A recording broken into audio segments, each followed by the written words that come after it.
ደህና ነኝ። ቪዲዮ አብሪ ማሪ። ሰላምታም በቪዲዮ ነው። እሺ የኔ ውድ እስኪ አንቺው ቤት ነው ባለን የፈታው አንቺ ቤት ላግባ። አንቺ ልጅ ነሽ እንዲያስታወስኩሽ በድምጽሽ። እንዴት ነሽ?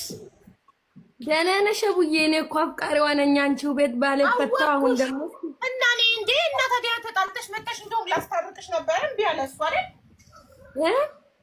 ላስታርቅሽ ነበር ከወታደሩ ባልሽ ጋር። ወታደሩን ያፈቀርሽው አይደለሽ? አንቺ እኮ ሂጂና ጥባርሽ እንፍበት ብዬ ጥባሬን ነፋውበት። ከዛ እንኳን ነፋሽበት የተሻለ ሊሰጥሽ ነው ፈጣሪ። አሁን ወታደር ነበር አይደል? አሁን ደግሞ 10 አለቃ መቶ አለቃ።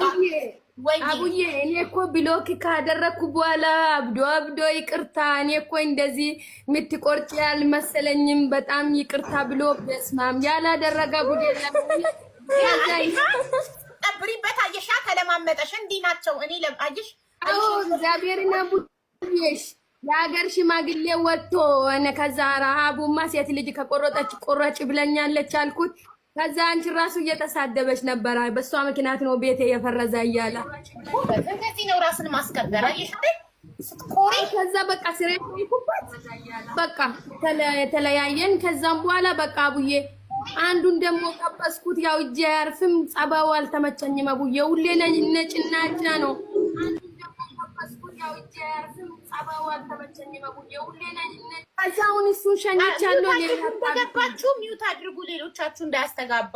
ማሬ በዚህ ኑሮ ነጭናጫ ባል አስበሽዋል እንዴ? እዳነ እንዴ? ምን ያነጫንጫዋል? ካላስደሰተሽ ባል ምን ያደርጋል? ባል የምትፈልጊው እኮ